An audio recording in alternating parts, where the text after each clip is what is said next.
సర్వచిత్తంబు నీదేనయ్యా, స్వరూపమిచ్చు కుమారివే. సర్వచిత్తంబు నీదేనయ్యా, స్వరూపమిచ్చు కుమారివే. సారే పైనున్న మంటినయ్యా, సరి అయిన పాత్రం చేయుమయ్యా. సర్వేశ్వరానే రిక్తుండను, సర్వదా నిన్ని సేవింతును. సర్వేశ్వరానే రిక్తుండను, సర్వదా నిన్ని సేవింతును. సర్వచిత్తంబు నీదేనయ్యా, స్వరూపమిచ్చు కుమారివే. సర్వచిత్తంబు నీదేనయ్యా, స్వరూపమిచ్చు కుమారివే.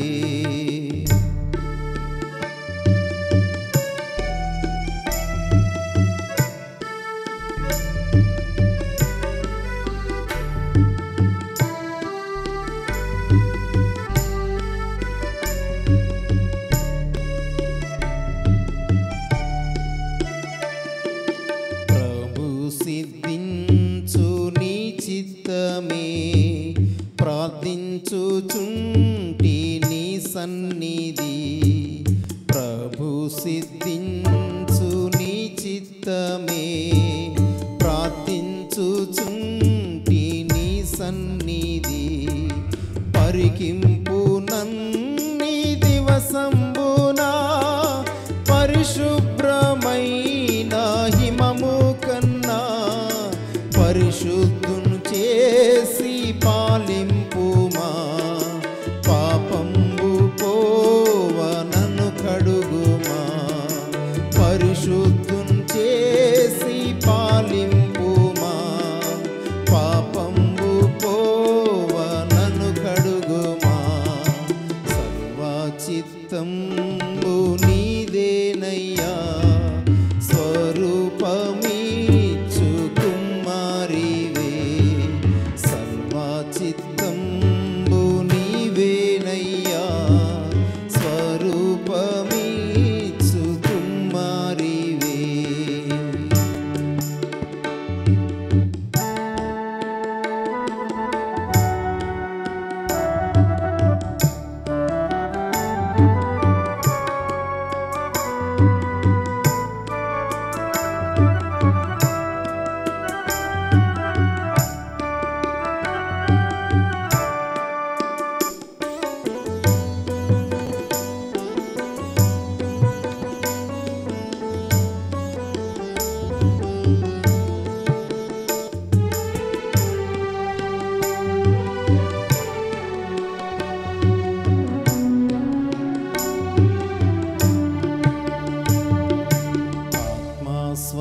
స్వరూపని చిత్తమే, అనిశంబు చెల్లు ఇహ పరమునా. ఆత్మస్వరూపని చిత్తమే, అనిశంబు చెల్లు ఇహ పరమునా. అధికంబుగా నన్ని ఆత్మతో ఆవరింపు నా రక్షగా. అందరూ నాలో క్రీస్తుని చూడా, ఆత్మతో నన్ను నింపుము దేవా. అందరూ నాలో క్రీస్తుని చూడా, ఆత్మతో నన్ను నింపుము దేవా. సర్వచిత్తంబు నీదేనయ్యా, స్వరూపమిచ్చు కుమారివే. సర్వచిత్తంబు నీదేనయ్యా, స్వరూపమిచ్చు కుమారివే. సారే పైనున్న మంటినయ్యా, సరి అయిన పాత్రం చేయుమయ్యా. నీదేనయ్యా సర్వేశ్వరానే రిక్తుండను సర్వదా నిన్నే సేవింతును సర్వేశ్వరానే రిక్తుండను సర్వదా నిన్నే సేవింతును సర్వచిత్తంబు నీదేనయ్యా స్వరూపమీచు కుమారివే సర్వచిత్తంబు నీదేనయ్యా స్వరూపమీచు కుమారివే. మనం ఇందులో ఈ రోజున నేర్చుకునేది చాలా చిన్న విషయం, కానీ చాలా బలమైన సంగతి. అలాగున చేయుట నన్ను తెలుసుకొనుట. మనం తెలుసుకోవలసిన విషయం ఇదే. అలాగున చేయుటే నన్ను తెలుసుకొనుట కాదా? ఎలాగున చేయుట అంటే అందులో కొన్ని విషయాలు ఉన్నాయి. నీతి న్యాయములను అనుసరించుట,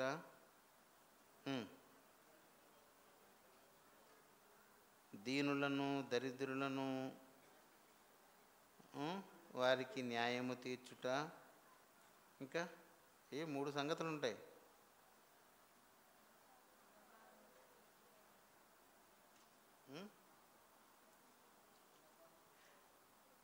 అన్నపానములు పుచ్చుకొనుచు నీతి న్యాయములను అనుసరించుచు దీనులకు దరిద్రులకు న్యాయము తీర్చుచు అంటే అతను రాజు గనక న్యాయము తీర్చుట అన్నది మనమైతే వారికి సహాయం చేయడం, లేదంటే ఆపదలో ఆదుకోవడం. దేవుని తెలుసుకున్నట అంటే ఆ వాక్యంలో నేను ఈ రోజున మనం నేర్చుకోవాల్సింది ఇది ఒకటి. ఎందుకంటే దేవుని సంఘము లేదు ఆరాధించే స్థలము దేవుని జ్ఞానాన్ని అభ్యాసము చేసే చోటు. ఈ స్థలం దేవుని జ్ఞానాన్ని అభ్యాసం చేసే నేర్చుకునేటువంటి చోటు. అంతకు మించి ఇందులో ఇంకొక పని జరిగితే అది దుష్టుని పని అయి ఉంటుంది ఖచ్చితంగా.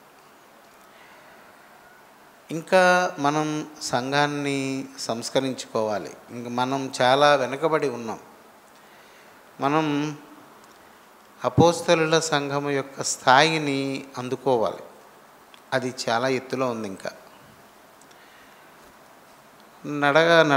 నడిచే వాళ్ళు ఉన్నారు, నడవలేని వాళ్ళు ఉన్నారు, నడవడానికి ఇష్టం లేని వాళ్ళు ఉన్నారు, నడకను వ్యతిరేకించే వాళ్ళు సంఘంలో ఉన్నారు.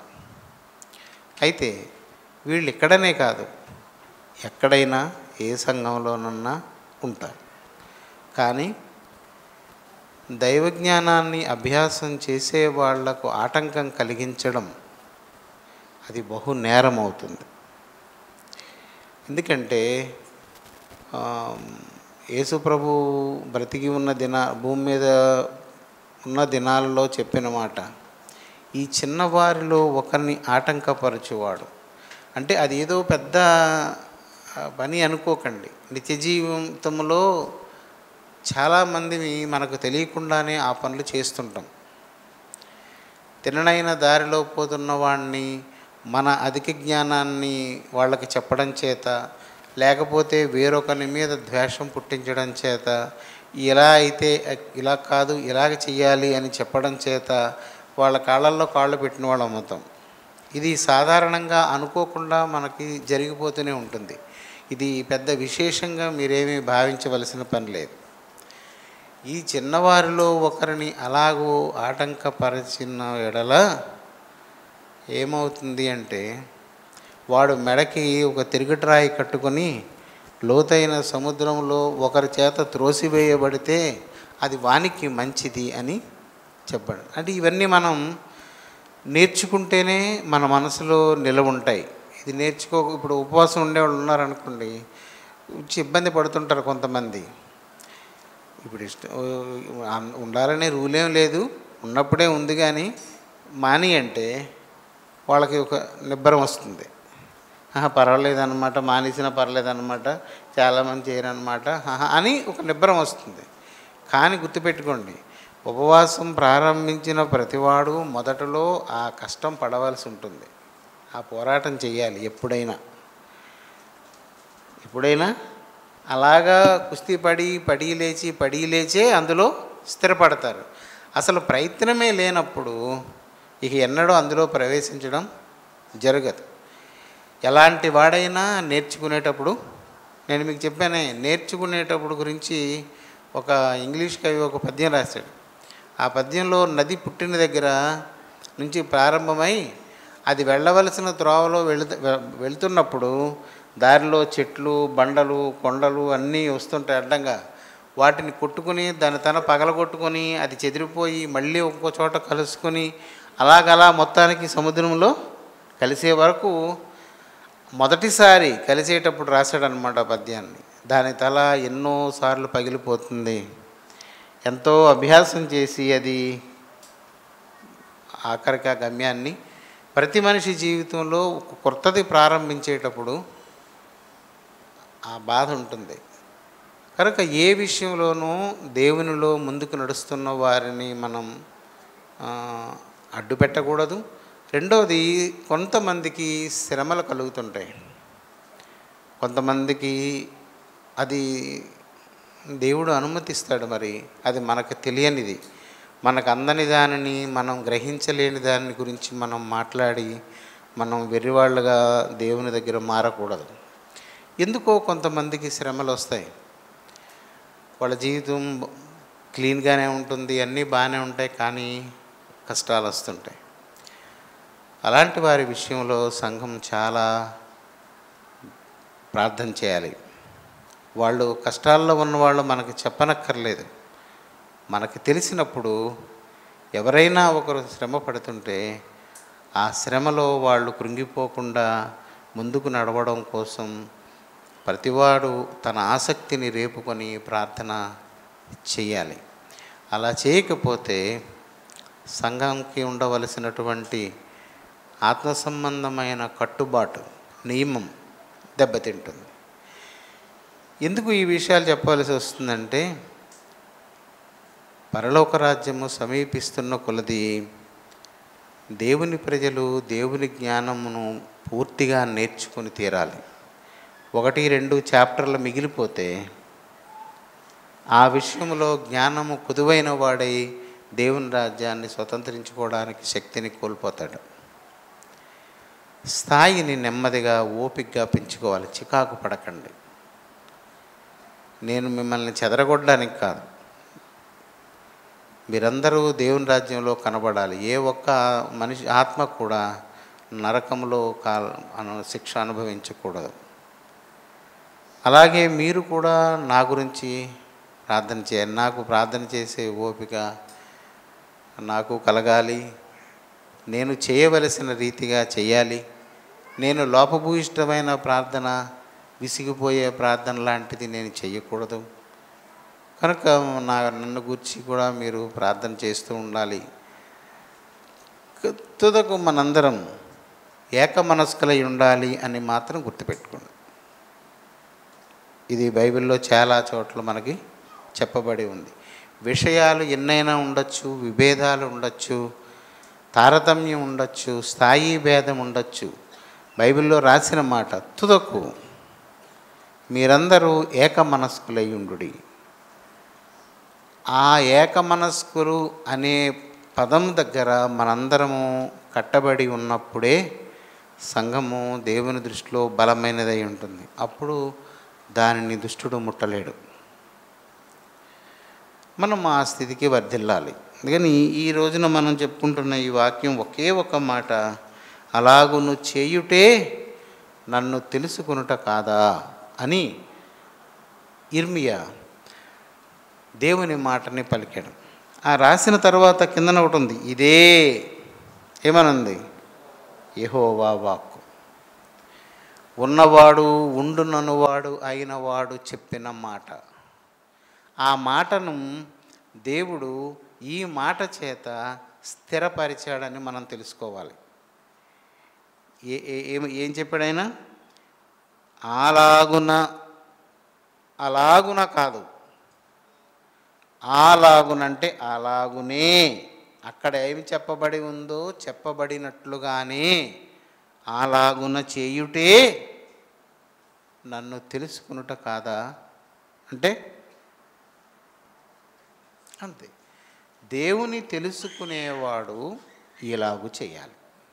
ఈ వాక్యం విన్నప్పుడు చదివినప్పుడు మనం దేవుడు దీనిని ముద్రించాడు కదా, ఇదే యెహోవా వాక్కు అని దేవుడు దానిని ముద్రించాడు కదా, ఈ ముద్రించిన వచనము నేను కలిగి ఉన్నానా లేదా, ఆ ఒక్కటి ఎవరికి వారు ఆలోచించుకోవాలి.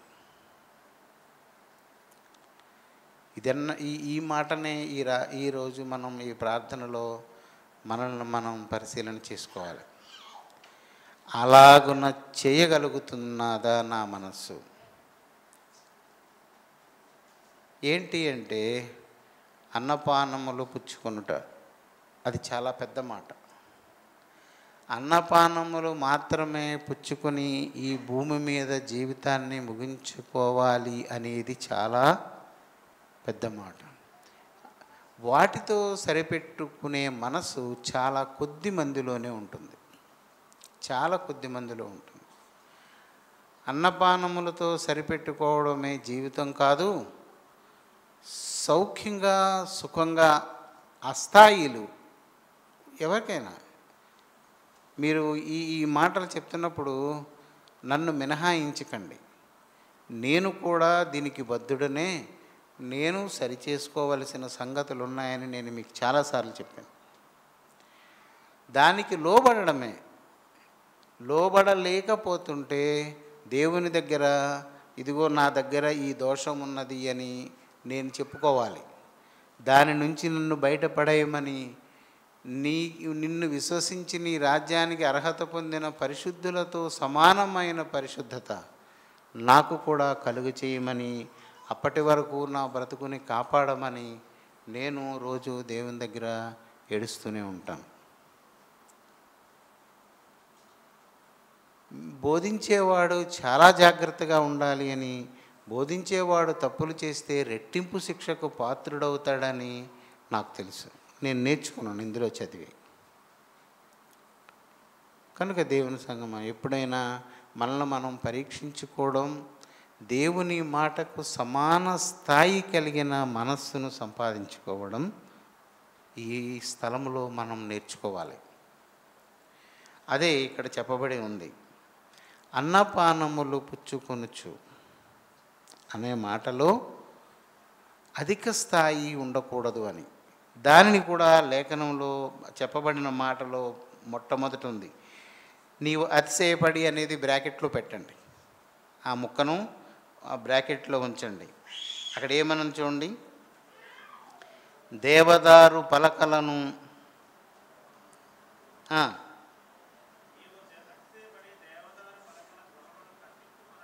అతిశయపడి తీసే బుజ్జి,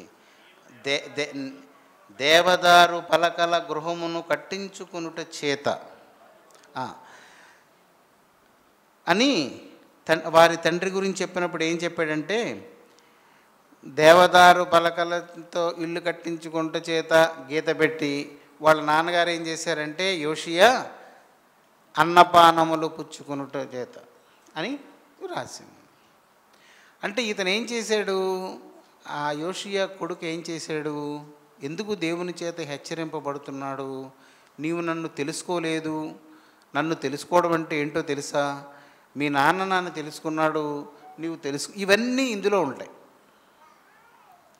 వాళ్ళ తండ్రిని ఉదహరించి అతని కొడుక్కి బుద్ధి చెప్తున్నాడు దేవుడు.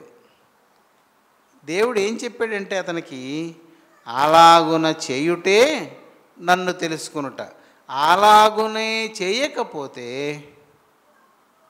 చెప్పాలి దేవుణ్ణి తెలుసుకున్నవారు కాదు.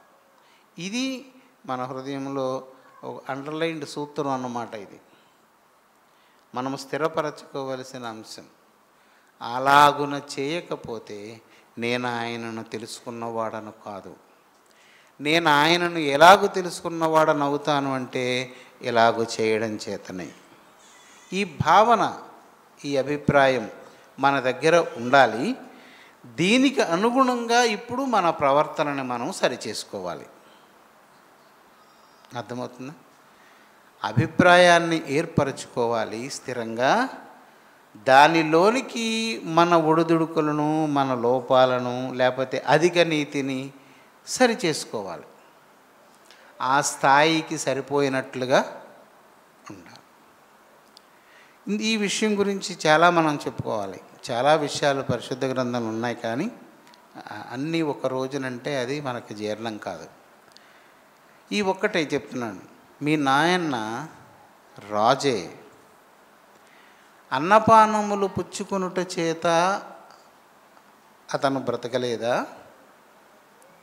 అని చెప్పి నువ్వేం చేస్తున్నావు? ఇతను ఎలా కడుతున్నాడో కూడా మనం ఇంతకుముందు చదివినట్టుకున్నాం. ఇందులో చిన్న భాగం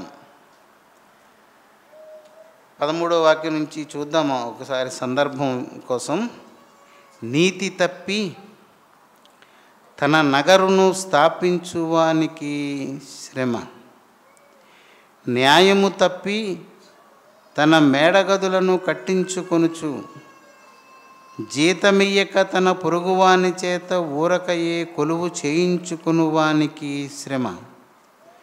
వాడు విశాలమైన మేడగదులు గల గొప్ప మందిరమును కట్టించుకుందుననుకొని విస్తారమైన కిటికీలు చేసుకునుచు, దేవదారు పలకలను దానికి సరంబి వేయిచు, ఇంగిలీకముతో రంగు వేయుచున్నాడే అని చెప్పి ఈ మాట చెప్పాడు. నీవు అతిశయపడ్డావు. అతిశయము అంటే ఉండవలసినటువంటి స్థాయి కన్నా అధిక స్థాయి అతిశయము. అతి అంటేనే ఉంది అందులో. అతిశయించడము అంటే ఉండవలసిన స్థాయిని మీరి ఉండడమే అతిశయించడం. అసలు ఇతనికి దేవుడు ఈ ఆజ్ఞ ఇవ్వడానికి కారణం ఏంటంటే ప్రధానమైనది ముందు అతిశయము. ఏంటి అతిశయము? మా నాయన ఇలా బ్రతికాడు, అది కాదు బ్రతుకు, రాజు అంటే ఇలా ఉండాలి అంటే అప్పుడు చెప్తున్నాడు ఆయన, నీవు దేవదారు పలకల గృహాన్ని కట్టించుకునే రాజు అవుతావా? మీ నాయన అది లేకుండా అన్నపానములు కలిగి రాజ్యపాలన చేయలేదా? ఎందుకు చేశాడు అతను అంటే నన్ను తెలుసుకున్నాడు గనక అలా చేశాడు. నీవు అతిశయిస్తున్నావు అంటే ఇది చేస్తేనే నేను రాజునవుతానని నువ్వు అనుకుని స్థాయి దాటిపోయావు. నీవు నన్ను తెలుసుకోవలేదు ఇంకా అని దేవుడు తెలియచేస్తున్నమాట. మనం ఇప్పుడు ఈ వాక్యం చదువుకున్న మనం దేవుని తెలుసుకుందామన్న ఆసక్తి ఉన్నవాళ్ళైతే అన్నపానాలుంటే దానితో సంతృప్తి చెందడం చాలా మంచిది. అలా కాకుండా అతిశయిస్తే అంటే దేవుడు కలుగజేసిన స్థాయి కన్నా అధిక స్థాయికి పోవాలని నీవు ప్రయత్నం చేస్తే అది ఆత్మ సంబంధమైన జీవితానికి నష్టాన్ని కలుగజేస్తుంది. అది నేను చెప్పింది. ఈ లోకంలో ఏమీ అవ్వదు. ఈ లోకంలో ఏమీ అవ్వదు. ఇతనైనా చేసింది ఏమి లేదు. ఇతను చేసిందల్లా ఒకటే. అక్కడ దేవుడు చెప్తున్న సాక్ష్యం కూడా అది. నీవు అతిశయపడి ఆ పని చేస్తున్నావు. నీ తండ్రి అయితే అన్నపానములు కలిగి. అతిశయించడం వల్ల ఏం జరుగుతుంది అంటే ఇక్కడ ఈ వాక్యంలో మనం చూస్తే అతిశయించడం వల్ల జరిగే నష్టాలు ఏంటంటే ఇది సరిపోదు అనుకోవడం ఒకటి, రెండోది నీతి న్యాయములు అనుసరించకపోవడం ఒకటి. పైన ఉంది కదా 13వ వాక్యం, నీతి తప్పి అతిశయములోకి వెళ్ళిన ప్రతివాడు నీతిని దాటిపోతాడు. ఈ నీతి విషయంలో ఒక విషయాన్ని గుర్తు చేసుకున్నాం. తర్వాత ఎప్పుడైనా మనం ఆ సంగతిని వివరంగా చెప్పుకోవచ్చు. ప్రసంగిలోనో సామెతలలోనో కానీ మొత్తానికి సొలొమోను చేత ఒక మాట రాయబడింది. నీవు అధికముగా నీతిమంతుడవై ఉండకము, నిన్ను నీ వేళ నాశనము చేసుకుందువు అని. ఇది మీరందరూ చాలామంది చదివే ఉంటారు. బైబిల్ చదివిన వాళ్ళందరూ ఈ మాట చదివే ఉంటారు. నీవు అధికముగా నీతిమంతుడవై ఉండకము. నీతిమంతుడవై ఉండకము అనేది పాపము, అధికముగా నీతిమంతుడవై ఉండకము అనేది హెచ్చరిక, పరిశుద్ధత అంశం. అది అధికము అంటే ఉండవలసిన నీతి స్థాయి కన్నా అధిక నీతి అంటే దేవుని లేఖనాన్ని మీరేలాగా చేస్తుంది.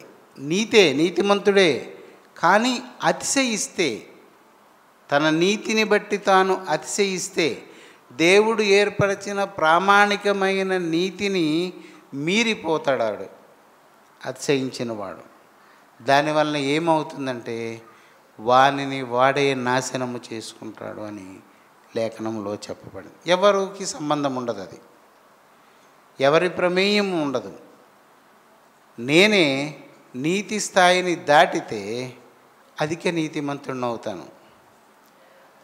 అదేం చేస్తుందంటే నన్ను నాశనం చేసుకునేలాగా చేస్తుంది. అది ఆ మాట చాలా చిన్న పల్లదనం కలిగి ఉంటుంది. అందులో నీవు అధికముగా నీతిమంతుడవై ఉండకము, నిన్ను నీ వేళ నాశనం. అందులో ఈ అధిక నీతి కూడా వాటా ఉండదు. అది జాగ్రత్తగా చదివితే అసలు ఈ వాక్యం వాడినేమీ చేయదు. నీతికి దానికి సంబంధం ఉండదు. నిన్ను నీవే నాశనం చేసుకుంటావు అన్నది.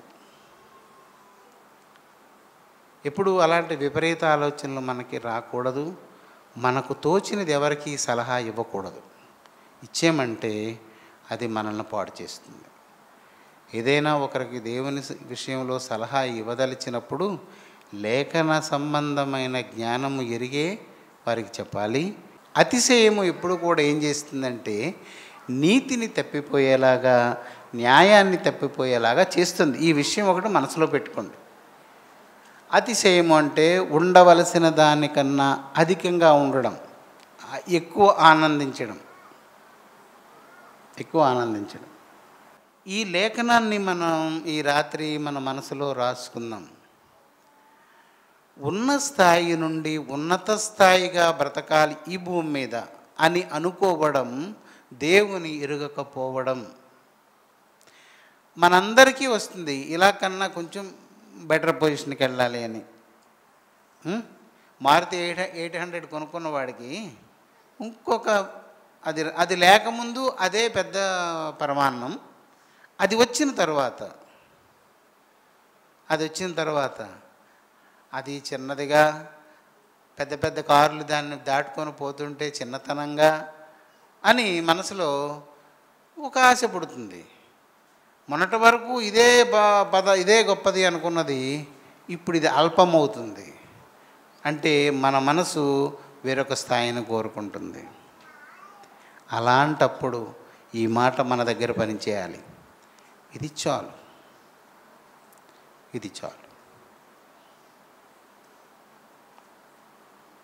ఇది చాలు, అతిశయించవద్దు. అదే లేఖనంలో వారి తండ్రిని ఉదహరించి దేవుడు షల్లూము అనే అతనికి చెప్పిన మాట ఇది. నీ తండ్రి అన్నపానములు కలిగి నీతి న్యాయములను అనుసరించుచు క్షేమముగా ఉండలేదా అని అంటే, ఇప్పుడు ఈ మాటను మనం కొంచెం అతిశయం స్థాయిలో చదువుదాం. నీవు అతిశయించి నీ తండ్రిలాగా కాకుండా నీతి న్యాయములను అనుసరించకుండా నీవు అని ఏం చేయాలి? అనుసరించలేదా అంటే, నీతి న్యాయములను అనుసరించలేదా అంటే నువ్వు అతిశయపడితే ఏమైంది? నీతి న్యాయములను అనుసరించడం అనేది జరగదు. ఇందాక మనం 13వ వాక్యం చదివాం కదా, నీతి న్యాయములను అనుసరించడం అనేది నీకు దొరకదు. అంటే మీ నాయన అలాగ చేయడం వల్ల సుఖంగా బ్రతికాడు కదా, ఇప్పుడు ఇతనేమవుతాడు?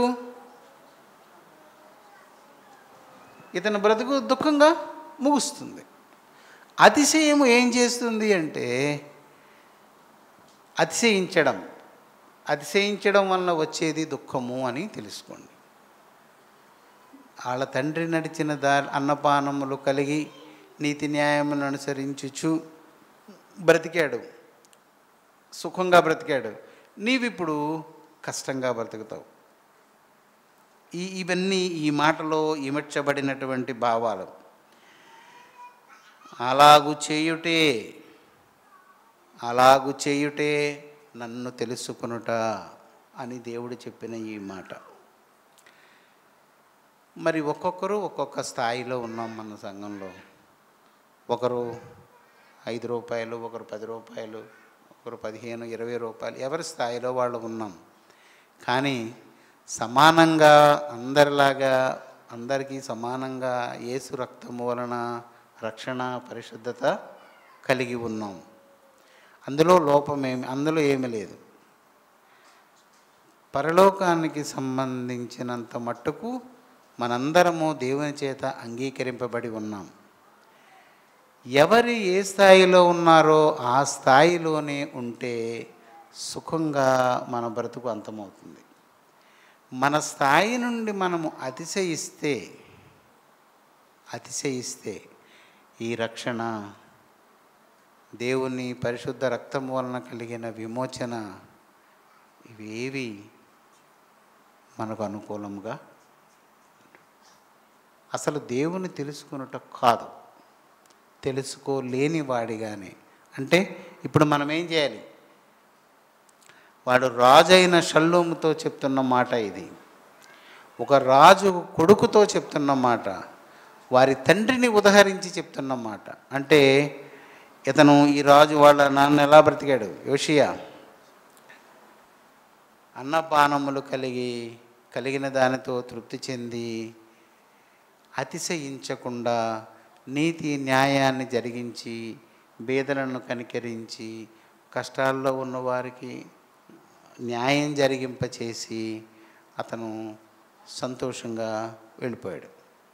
కానీ నువ్వు అతిశయించి నువ్వు ఇలా రాజు అంటే ఇలా ఉండకూడదు, ఇలా ఉండాలి అని నువ్వు మీరుతున్నావు. నీవు నన్ను తెలుసుకున్న వాడవు కాలేవు అని దేవుడు ఇలాంటి మాట ఇంకొకటి మనం మీకా గ్రంథంలో కంటెస్ట్ పెట్టుంటాం, గుర్తుందా? మీకాలో ఉంది కదా, మనుష్యుడా, అది ఆ వాక్యం తీద్దామా? 6వ అధ్యాయం 8వ వాక్యంలో ఉంటుంది. మనుష్యుడా, ఉత్తమమైనదేదో దేవుడు తెలియజేశాడంట. అదేంటి అంటే, నెమ్మదిగా చదివించండి. న్యాయము అంటే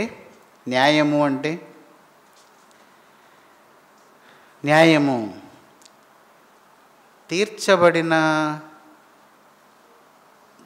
విషయం. అది అంటే తీర్పు తీర్చింది. మంచి చెడ్డల గురించి అన్నీ అడిగి వాదోపవాదాలు అయిన తర్వాత న్యాయం స్థానంలో కూర్చున్నవాడు ఇది నిజము అని చెప్పినటువంటి తీర్పు అది.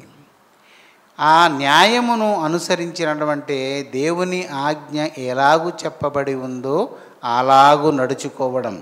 ఇందులో అతిశయం అనేది చేర్చబడలేదు. న్యాయముగా నడుచుట, దానికి అతిశయిస్తే అన్యాయము అవుతుంది. కనుక న్యాయముగా నడుచుకునుటయు, కనికరమును ప్రేమించడం అంటే బేదలను కనికరించడం, విధవరాండ్రను కన్నీరు పెట్టకుండా చూడడం, తండ్రి లేని వారికి సహాయం చేయడం, బీదలకు వారి అవసరాలలో ఉపకార ధర్మం చేయడం, ఇలాంటివి కనికరము కలిగిన గుణాలు. ఆ గుణాలు మనలోని వాటిని మనం ప్రేమించాలి, ఇష్టపడాలి. అంతేగాని అత్తమారు ఇచ్చుకుంటూ కూర్చుంటే ఎక్కడికి వెళ్ళిపోతాయి, ఎవరికి ఇచ్చేస్తాం. మనం కష్టపడడం వాళ్ళకి ఇవ్వడం. మన కరోనా టైంలో వాట్సాప్లు పెట్టేవారు కదా, వాడి తినడం ఏంటి, మనం కడుక్కోవడం ఏంటి, రోజు చేతులు కడుక్కోండి అని చెప్పేవారు కదా సబ్బుతోటి కరోనా వచ్చిన వాళ్ళు. ఎందుకంటే వాడెవడో ఏవేవో తినేసినందువలన కరోనా వచ్చిందని కదా అప్పుడు పెట్టారు. వాడు ఆ చేపల అవేవి పాములు కప్పలు వాడి తినడం ఏంటి, ఆ రోగానికి మనం చేతులు కడుక్కోవడం ఏంటి. అలాగా మనం ఏంటి అంటే మనం కష్టపడడం ఏంటి వాడికి ఇవ్వడం అని ఉండకూడదు. ప్రేమగా ఇవ్వగలగాలి. అది ప్రేమించడం అవ్వాలి. ప్రేమ అంటే ఏంటి? ఇప్పుడు మన పిల్లడు అన్నం తింటలేదు అనుకోండి, ఏం చేస్తాం? ఆడు పారిపోతుంటే వెనకాతలు గిన్నెట్టుకుని ఎవరు పరిగెట్టిస్తున్నారు? అంత చిన్నపిల్లడు వెనకాతలు ఇంత గాడిదలాంటి మనిషి గిన్నెట్టుకుని వెనకాతల పరిగెట్టిందంటే వాళ్ళని అలా పరిగెట్టేలాగా చేసేది ఏంటి? ప్రేమ. ఏమైపోతాడు వాడు? బాగానే పరిగెడుతున్నాడు కదా, గెంతుతున్నాడు కదా బాగానే, ఇప్పుడు ఏమైంది ఈ ముద్ద తినకపోతే అని అంటే ఏమో నీరసమే. మనం చూస్తుంటాం ఉపవాస ప్రార్థనప్పుడు 1 గంట అవ్వకముందే ముళ్ళు కొంచెం అలా తిప్పేసన్నా ఈ చంటి పిల్లలు ఉన్న తల్లులందరూ బయటనే ఉంటారు. ఏమైపోద్ది పూట తినకపోతే అని ఉండదు. ఏమో నీరసం అయిపోతాడు మా పాప మా బాబు అని ఓ యాతన ఉంటుంది. దాన్ని ప్రేమ అంటాం. కనికరము కలిగిన గుణాన్ని ప్రేమించాలి మనం. కనికరమును ప్రేమించడం అంటే కనికర లక్షణాలు మనకిష్టమయ్యేలాగా మనం మలుచుకోవాలి. అంతేగాని ఎవరికి ఇష్టం ఉంటుంది జేబులో 100 తీసివ్వడం అంటే? ఎవరికి ఇష్టం ఉంటుంది? ఎవరికి ఇష్టం ఉండదు. నీవు అలవాటు చేసుకోవాలి. కనికరమును ప్రేమించుటయు. దీన మనస్సు అంటే ఉన్నతమైన మనస్సు నుండి తగ్గడం. దీన మనస్సు అనేది మన దగ్గర ఉండదు, కానీ దానిని మనం తెచ్చుకోవాలి. దీనుడు అంటే పేదవాడు. పేదవాడికి ఉండే మనస్సు ఏంటి? ఉన్నదేదో తినడం, ఉన్నదాంతోనే కడుపు నింపుకోవడం. ఇవన్నీ దీన మనస్సు కలిగి ఉండాలి. అంటే దాన్ని తెచ్చుకుంటేనే కానీ మనకు రాదు. దీన మనస్సు కలిగి ఈ లక్షణాలు కలిగి నీ దేవుని ఎదుట నీవు ప్రవర్తించాలి. అంతే దేవుడు చెప్పింది. ఇప్పుడు చదివిన వాక్యం ఏమనుంది? అలాగు చేయుటయే నన్ను తెలుసుకొనుట కాదా. అక్కడ మీకా చేత దేవుడు ఏమని రాయించాడు? న్యాయముగా నడుచుకొనుటయు, కనికరమును ప్రేమించుటయు, దీన మనస్సు కలిగి నీ దేవుని ఎదుట ప్రవర్తించుటయు. That's all. అంతే. దేవుడే దానికి ఒక ముక్తాయింపు, ఫినిషింగ్ ఇచ్చాడు. ఇంతే. నిన్ను అడిగేది అంతే. దేవుని తెలుసుకోవడం అంటే అంతే. చాలా విలువైన అంశం దేవుని పిల్లలారా. ఇది మీ మనసులో నుండి పోనివ్వకండి. అంతే. దీనిని ఇక్కడే ఎలా చెప్తారు, ఇంకెక్కడ అలా చెప్పరంటే బైబిల్లో అలాగే ఉంది, నేను అలాగే చెప్పాను. ఖరాఖండితంగా దేవుడు చెప్పినాడు. మనుష్యుడా అని అన్నానంటే ఎవరన్నారు? ఒక మనిషి అనొచ్చా? మరి నువ్వేట్రా అని అనరా? ఓ మనిషి అంటే మరి నువ్వు అంటే ఎవరన్నారు ఈ మాట? దేవుడు. మనుష్యుడా, నీకు ఏది ఉత్తమమో అది నీకు తెలుసు. ఏంటది అంటే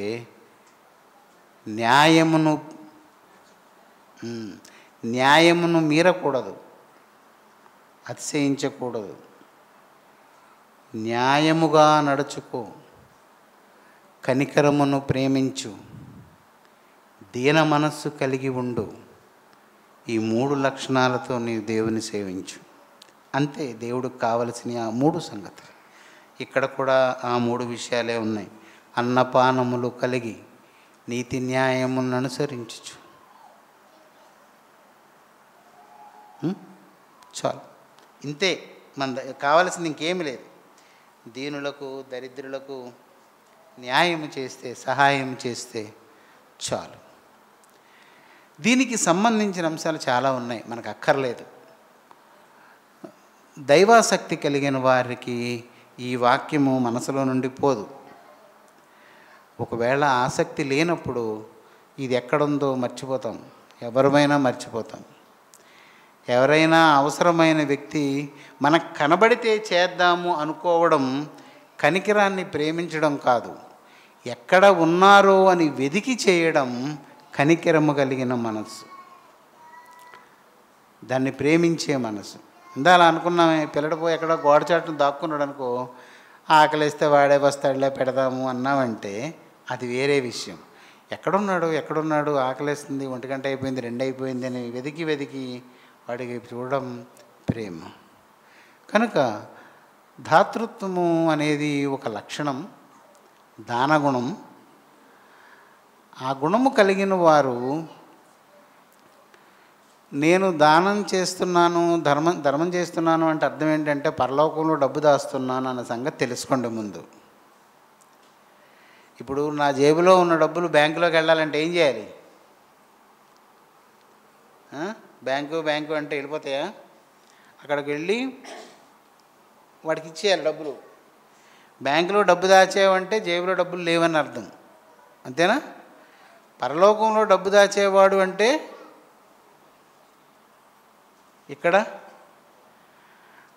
ఇక్కడే ఉండాలి, అక్కడ పరలోకంలో అనే భావన అనేది ఉంది.